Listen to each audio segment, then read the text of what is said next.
Hi guys, this is Nightmare 3464. I'm going to continue reading Love Me Like I Love You, Eilish Jack Love Story, Chapter 2.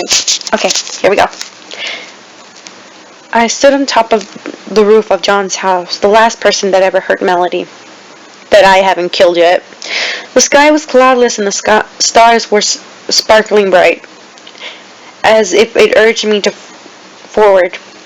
I had definitely didn't stop until that boy's blood covered my hands. Silently, I tiptoed over the edge of the building, bent down to lower my head and looking to his bedroom window. He was sound asleep. That's what I could see. His short brown hair was sticking out from his covers. Perfect. Being used to these things every night, I was skillful to unlock windows with my knife. I quickly pushed it open and slept inside, and turning to look at the sleeping form. It was moving slowly and I skulked under my mask. This is going to be easy. Stepping up to the sleeping boy, I looked around my age. Couldn't wait to tear out his heart. Thinking on it, I lifted my knife into the air and plunging it deep into his stomach, making sure he suffered, but making sure that his heart was still intact. His eyes darted open as if he was about to muffle and scream that came from his mouth. My dark gray hands covered his mouth. His brown eyes darted at me with fear, shocked being in those ugly eyes. He skulked as I glared at him, if he couldn't see me, even though I had a mask. He began to speak. I could barely make out the words he tried to say. Looking at this in his deeper wound, I just thrust my knife back down into his gut. Tears welling down his face by his eyes. He was sobbing from the pain. Oh, I wasn't even close to being done though.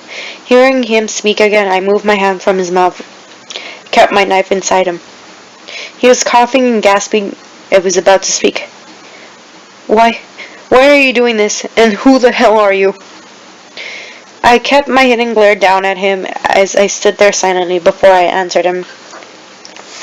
I removed my knife from his stomach and grabbed his right hand. With one swift movement, I swept his hand clean off. And his hand was now dumping against the floorboard.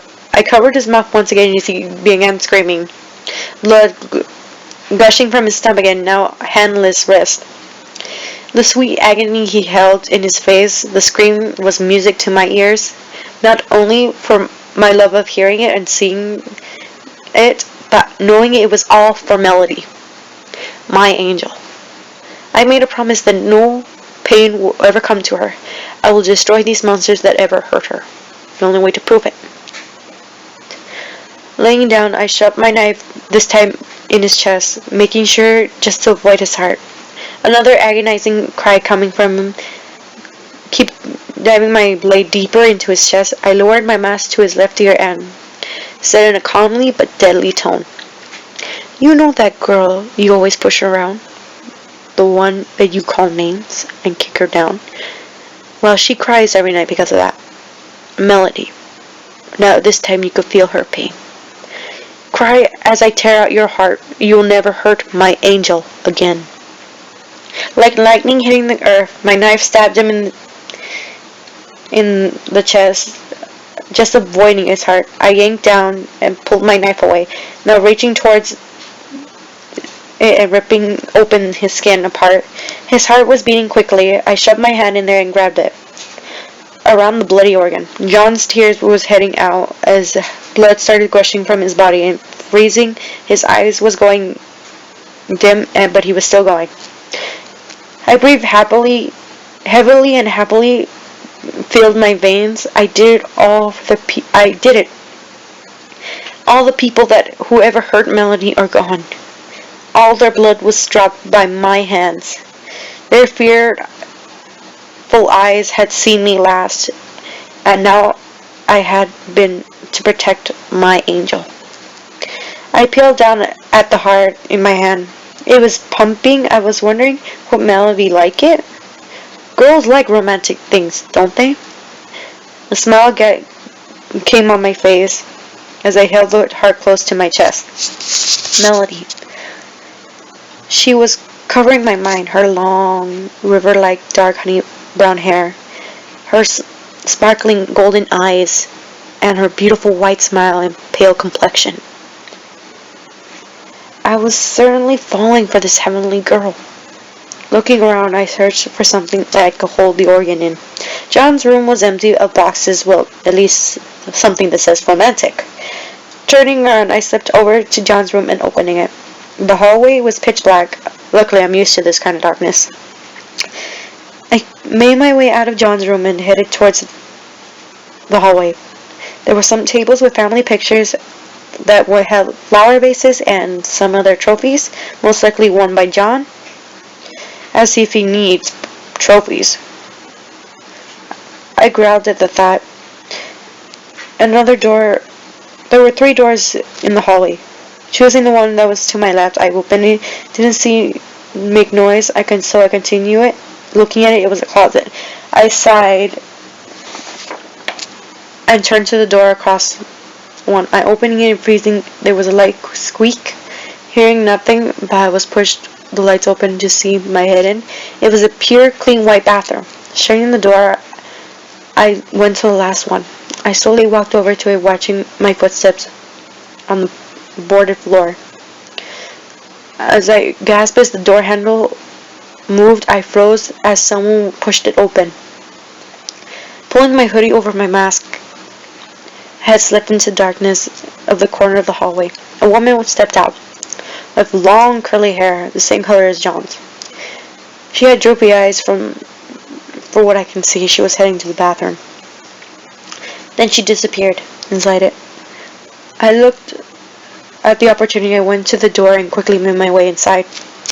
I looked around. There was a master bedroom, and seeing that someone was sleeping, guessing that was John's father. He was in the middle against the wall to my right, an oak dresser with a large mirror with dozens of jewelry boxes and cases. Leaning against my left, across the large bed, and 2 nightstands. They were both the same size of the furniture in the hallway. There was a reclining chair to my left and a balcony with door windows and curtains stepping outside in the opposite direction of me. Talking about too much. Making the balcony as my escape route, I have headed over to the dresser. A plan in my mind. What would go better with a beautiful organ? With a beautiful necklace for an angelic girl. I looked around. I saw diamonds, sapphires, emeralds, rubies. These people are richer than I thought. Good. More presents for my angel, the better. Holding out the heart, examining which necklace would go best with it. Diamonds. I grabbed the diamond necklace, looking at it. Then I grabbed the rest of the other necklaces, shoving them in my pocket. I grabbed the square red box and shoved the organ inside with the diamond necklace. I quickly froze when I heard the sound of John's mom almost done from the restroom. I grabbed the box and a black ribbon and quickly tied it professionally, and then so no one could untie it until Melody gets it. I listened closely as the bathroom door opened. I could hear the woman's footsteps coming out. Instead of coming closer, they were heading towards John's room. And quickly, I slammed into the balcony door. When I was about to open, I heard scream, rushing out from which woke up the father, sitting up straight. It was too late. I was already darting across the streets on different rooftops, heading towards Melody's school. Melody's point of view. I yawned as my eyes were bagging as I stood open. Last night, I was still on my mind what happened to my parents. And a few hours of dreaming of sleep, I was seeing the masked boy eating my friends, my sister, causing me to stay up all night. After reaching my first period class, which took forever, it only took like 45 minutes pass until a half an hour long class, which it seemed an eternity to pass before class was finally over. Math. It was so boring, especially since my only friend who was sitting next to me is gone. I sighed and laid my head down, ignoring the assignment in front of me, shutting my eyes. Class was finally over and it was time for lunch. Half an hour, I hurried to my locker and put my things in. I opened it to put my backpack inside and grab my money. I froze to see a miniature box with a black ribbon tied around it, on top of my money. What the? I grabbed the box with my hand. It was curious now. It felt heavier than expected, but only slightly. I looked at it, shaking it, only hear a light thump inside it. Melody, what's that? I turned to see my two best friends, Mary and Sam. They were staring at me with curiosity on their faces to see that the box was in my hand. I don't know. It was here when I got here.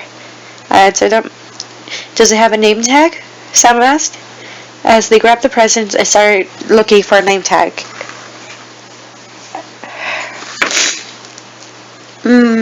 Nope, nothing. When Sam was done, she handed the box back to me. Could it be a secret admirer? Sam explained, a little giggle through her answer. My eyes shot open. A light blush came from my cheeks. A secret admirer? Who ever liked me? No one ever has. As I began thinking, the masked boy rushed through my mind. My heart began to slowly speed up. No, it couldn't. It couldn't be him. Can it? Recovering the time, Mary gasped, "Shit, we only have 25 minutes left. Come on, you guys, let's go and eat." Thinking of that, I put the box back in my locker and closing it, then followed my two friends. School finally ended. I was on the bus on the way back to the hotel. It was only 30 minutes before the vehicle came to a complete stop, letting me off. Luckily, it only stopped like about 5 minutes from my house. It wasn't so much for a walk, but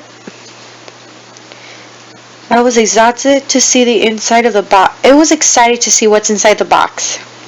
So I rushed all the way back to the hotel room, using the key to open my room and mine and Kale's room, and went inside, locking the door. I walked over to my bed and sat down, putting the box out and sitting it on my bedside table. I looked intensely at it and started to open it or not. Maybe should I call Mary and Sam? They say they wanted to see it. So I pulled out my phone, about to dial Mary's number. Was about to hit the green button to call her. My phone buzzed. I looked to see my friend Jane was calling me. Hello? Hey, Melody. You have time to talk? I need to ask you something. I gasped in relief and then put the box back down on my bedside table. Yeah, sure. What is it? We talked at least about a few hours. I'm looking at the time on my phone. It was 7:15. I talked to Jane longer than expected. Putting my phone down, I looked back at the box. Curiosity was inside me. I peered down and laid back at the ribbon. It was tied like it was professional. Grabbing the end of the ribbon, I began to pull and undone easily. I set it aside. My heart was beating intensely as more curiosity came through me. I was about to pull up the top of the lid of the nicely wrapped present. I froze, feeling eyes beating at my back. I jerked around to look at my window. There was nothing there. I stared a large moment before turning back to the box. I lifted up the red box and to look. My face grew white. Screaming, I threw the box away from me and backed away and fell off my bed, now standing against the window. I was horrified. In the red box was on the ground, the present. Inside has fallen over by my toss. A bloody heart. An actually bloody heart. What looked like a diamond necklace laid inches away from it. It was covered in blood, and blood was now dripping on the carpet floor. I felt sick and turned away from the bloody mess. As I feeling eyes on me, I turned slowly and turned to look outside. I looked down onto the ground. It's easy since me and Kay's room is on the second floor. I went completely numb. There, below the window, on the sidewalk, was staring right at me. was the masked boy, the abyss eyes of the mask beating into me. He stared, noticing that I was looking at him. My golden eyes widened, face shocked. I left it, more coming to speak, and then nodded. I quickly seen the expression. He was walking over to the wall, and I lost sight of him. I grew more fearful and backed away from the window. Oh my God, he's coming! I yelled at myself. My mind was screaming at me, go and hide! But I didn't. I stared at the window. As his head popped up, then his upper body, then the rest of him.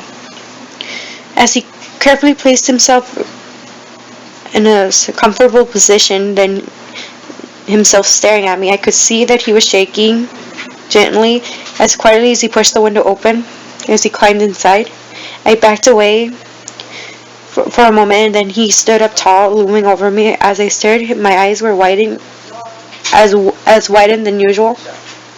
His gray hand reached out and pulled up his mask slowly, passing his nose and mouth.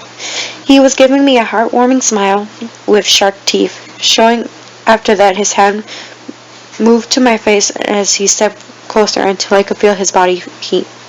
His gray hands cupped my cheeks. He slowly leaned down and pulling me in a little forceful kiss, a sweet kiss. My eyes widened than they were usually, but I was still frozen. After a minute, he pulled back, resting his forehead against mine. My hair was covering my face, but he was breathing. His breath was hitting my face. I just realized how red my face has gotten. He stood there shaking. I guess he was excited as he breathed repeatedly. After a few moments, he stared and asked, "Did you like my present, my angel?" Fear hit me once more.